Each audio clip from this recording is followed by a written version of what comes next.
l'Éternel, vous c'est saint.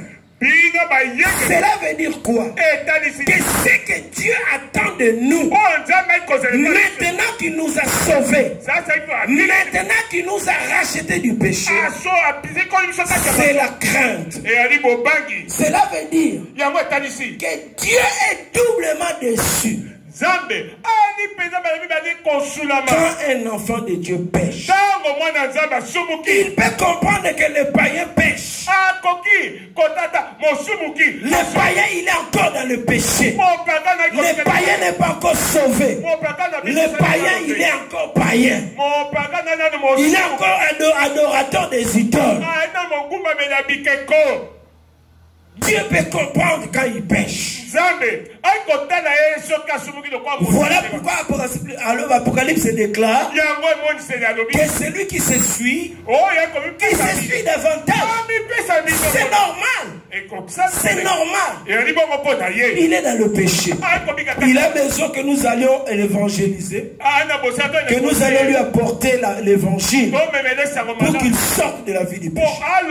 Mais toi qui es déjà dans l'église, toi qui es sauvé, toi qui as reçu Jésus, toi à qui on a annoncé Jésus, tu as suivi les affermissements, tu es dans l'église, parfois tu sers même déjà à la chorale, tu fais quelque chose à l'église. Quand tu continues la vie de péché, Dieu est doublement déçu.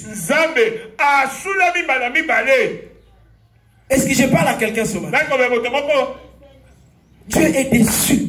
Mais vraiment, même lui, ce que Dieu attend, c'est que nous puissions les craindre. Et quand nous les craignons, il peut se frapper la poitrine devant Satan. Comme il l'a fait pour Job. Il a dit à Satan, as-tu vu mon serviteur? Tu as vu Job? S'il est mon saint, il me craint. Il me sert. Il marche dans la crainte, dans l'obéissance. Dieu est fier. Mon frère, ma soeur, est-ce que Dieu peut être fier de toi? Est-ce que Dieu peut se frapper la poitrine de toi? Ou tu es en train de faire que Dieu soit triste, Dieu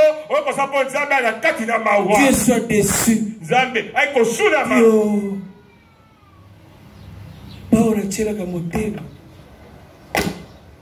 Alléluia. Amen. Dieu est déçu. Alléluia. Amen. Qui veut faire la joie de Dieu ce matin? Faisons la joie de Dieu. Faisons que Dieu soit fier de nous. Faisons que Dieu puisse parler de nous. Le nom de Job a été cité au ciel, devant les anges, devant les archanges, devant Satan. Alléluia. Amen. Dieu a dit, as-tu vu mon serviteur Job? As-tu vu mon serviteur maintenant? Maintenant, est-ce que Dieu peut dire, as-tu vu mon serviteur? Alléluia. Amen. Est-ce que Dieu peut le dire? Est-ce que Dieu peut le dire pour toi? Je prie que Dieu soit fier de chaque consacré en Seigneur. Que Dieu dise à Satan, va voir au consacré. Même les petits enfants m'adorent, s'agenouillent, pleurent en adorant. Alléluia. Je désire tellement. Je désire tellement ces choses. Voilà pourquoi nous prêchons ces choses. Voilà pourquoi nous sommes peut-être durs envers vous. Parce que nous voulons que Dieu soit fier de vous. Que Dieu soit fier de nous. Que Dieu dise, on peut se moquer des chrétiens. Parce qu'aujourd'hui les chrétiens, les sœurs en Christ, on les appelle les sœurs en Christ.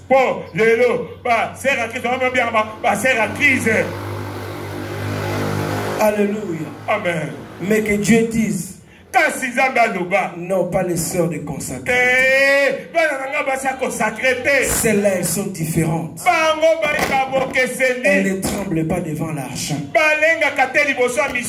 Elles ne cèdent pas leur corps à cause d'un téléphone.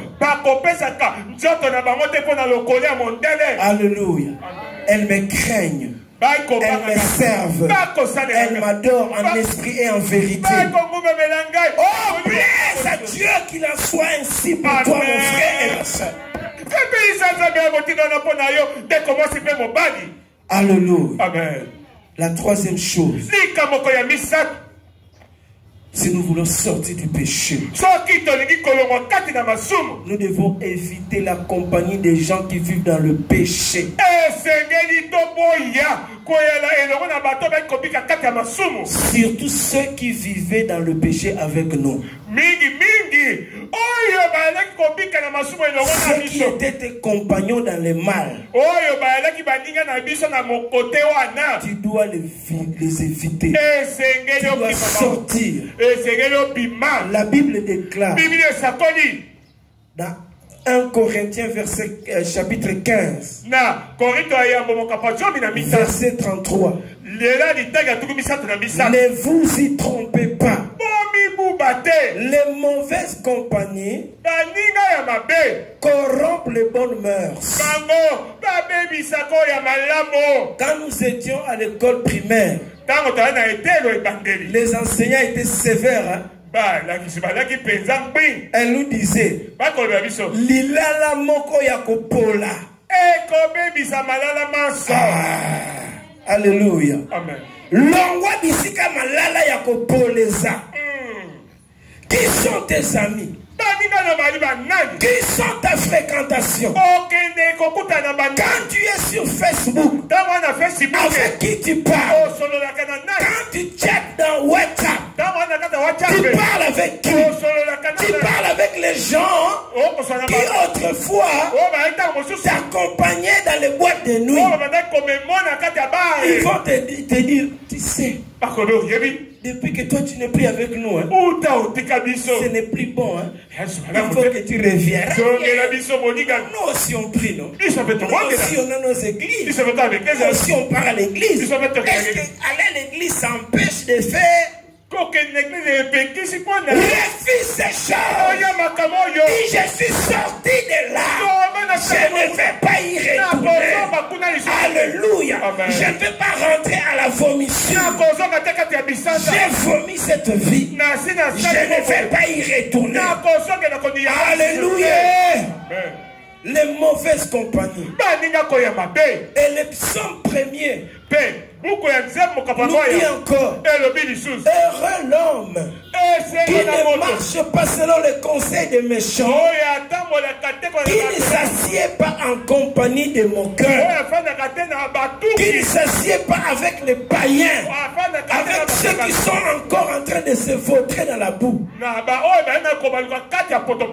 Alléluia. Sortez de cette vie-là. Sortez de ces compagnies-là. Cherchez de nouveaux amis. De nouvelles amies qui prient sincèrement. Alléluia. Amen. J'essaie de faire un effort pour aller vite, mais je n'ai pas de montre. J'ai dit, Maman Clarisse, tiens, montre. Alléluia. Alléluia. Nous allons faire le troisième astuce. Quatrième. Hein? En fait, ceux qui notent, hein, le premier point avait deux sous-points. Le premier point, c'était traiter le péché avec sérieux, c'est-à-dire comme un poison. Amen. Deuxièmement, comme une déception de Dieu. Donc voilà pourquoi j'ai dit que c'est le troisième point. Deuxième point, c'était éviter les compagnies des gens qui vivent dans le péché. Troisième maintenant, remplacer les mauvaises habitudes par les bonnes habitudes. Alléluia.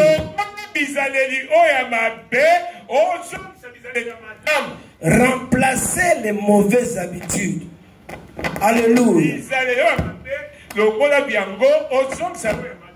Alléluia. Si tu étais habitué à aller passer le temps dans les bars, commence à passer le temps à l'église. Ici à l'église, nous avons des réunions presque tous les jours. Alléluia. Du lundi à vendredi, nous avons dévotion matinale.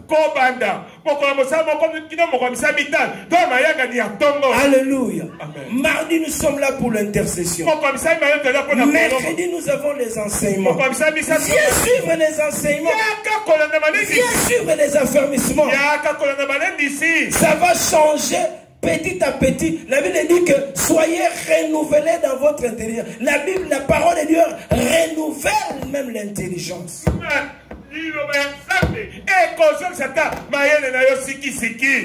Alléluia. Amen. Ne vous conformez pas au siècle présent.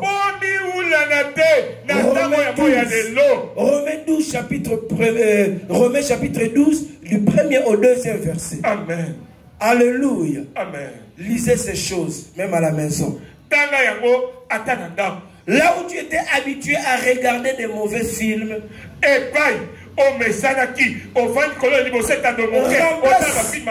remplace ce temps-là par la prière, par la méditation.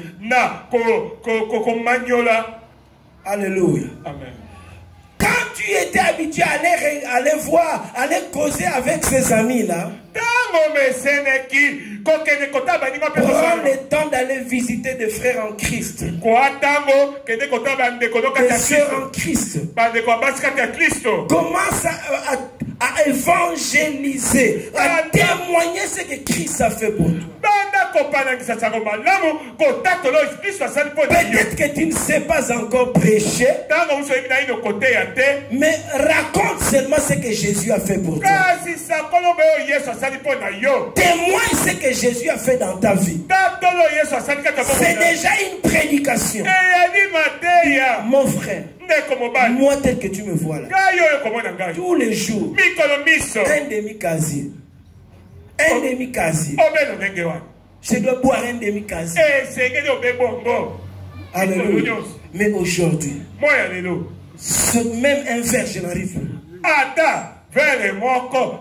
Mais comment tu as fait? Mais depuis que j'ai commencé, depuis que j'ai donné mon cœur à Jésus. Alléluia. Amen. Raconte ce que Jésus a fait dans ta vie.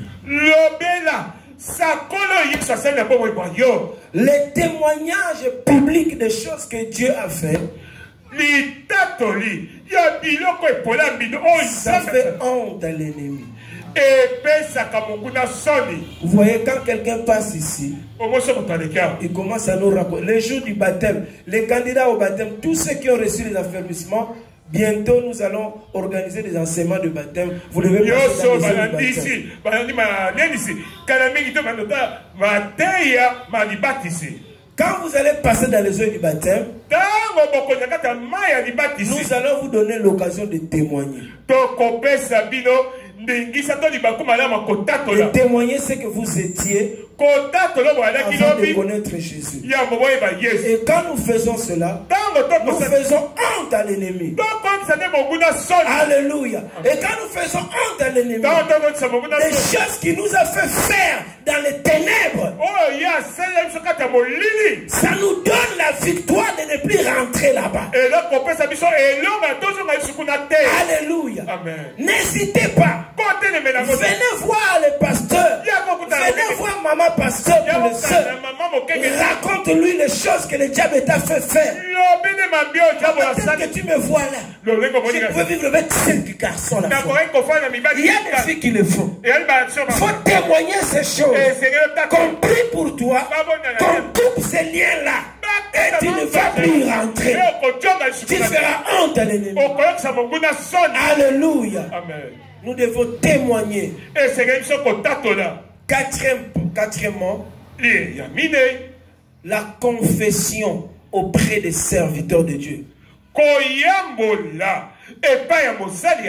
Alléluia.